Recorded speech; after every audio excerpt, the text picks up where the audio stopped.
அதிமுக முன்னாள் அமைச்சர் வைத்திலிங்கத்தின் 101 கோடி ரூபாய் மதிப்புள்ள அசையா சொத்துக்கள் முடக்கப்பட்டிருக்கின்றன. 2002 வைத்திலிங்கத்தின் மீது தொடரப்பட்ட வழக்கு தொடர்பாக 101 கோடிகளை தற்பொழுது அசையா சொத்துக்கள் முடக்கப்பட்டிருக்கிறது. அண்மை செய்தியாக பார்த்து வருகிறோம்.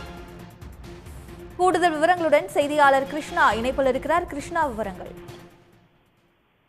நிச்சயமாக அதிமுக ஆட்சி காலத்தில் வீட்டு வசதித்துறை அமைச்சராக இருந்த வைத்திலிங்கம் தனது பதவியை முறைகேடாக பயன்படுத்தி லஞ்சம் பெற்றுக் கொண்டு திட்ட அனுமதி வழங்கியது தொடர்பாக குற்றச்சாட்டு எழுந்தது. குறிப்பாக அறப்போர் இயக்கத்தின் சார்பில் ஜெயராம் என்பவர் கடந்த 2022ஆம் ஆண்டு கொடுத்த புகாரின் அடிப்படையில் நீதிமன்ற உத்தரவிற்கு ஏற்றவாறு இந்த விசாரணை என்பது நடத்தப்பட்டது. அந்த முதற்கட்ட விசாரணையில் அதிமுக முன்னாள் அமைச்சரான வைத்திலிங்கம் 28 கோடி ரூபாய் லஞ்சம் வழங்கிய விவகாரத்தில் கடந்த ஆண்டு செப்டம்பர் மாதம் லஞ்ச ஒழிப்புத்துறை வழக்கு என்பது பதிவு செய்தது. குறிப்பாக 2011 2016ஆம் ஆண்டு இந்த அதிமுக ஆட்சி காலத்தில் ஒத்தநாடு சட்டமன்ற உறுப்பினராக இருக்கும்போது வீட்டு வசதித்துறை அமைச்சராகவும் இருந்திருக்கிறார்.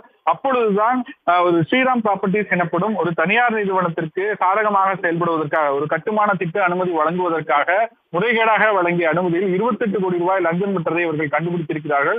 அதுவும் செயல்படாத போலி நிறுவனத்தின் மூலமாக அந்த ஸ்ரீராம் ப்ராப்பர்ட்டிஸிலிருந்து இந்த 28 கோடி ரூபாய் பணம் என்பது சட்டவிரோதமாக அமைச்சராக இருந்த வைத்திலிங்கத்தின் நிறுவனத்திற்கு வந்து சேர்ந்திருக்கிறது.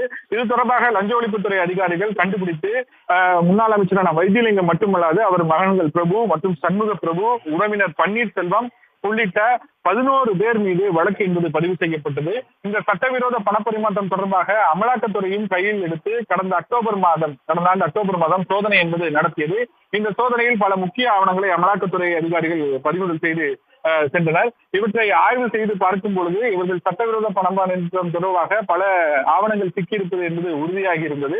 இந்த அடிப்படையில் தான் தற்போது அமலாக்கத்துறை அதிரடி நடவடிக்கையாக 100 கோடி ரூபாய் அளவிலான சொத்துக்களை முடக்கி இருக்கிறது.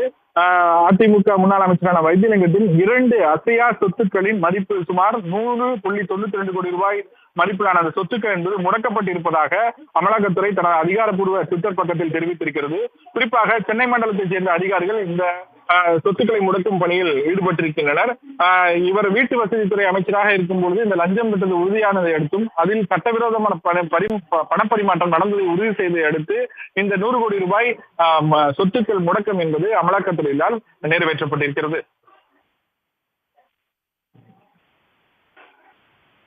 விவரங்களுக்கு நன்றி கிருஷ்ணா. உடனுக்குடன் செய்திகளை தெரிந்து கொள்ள சன் நியூஸ் பெல் ஐகானை கிளிக் பண்ணுங்க.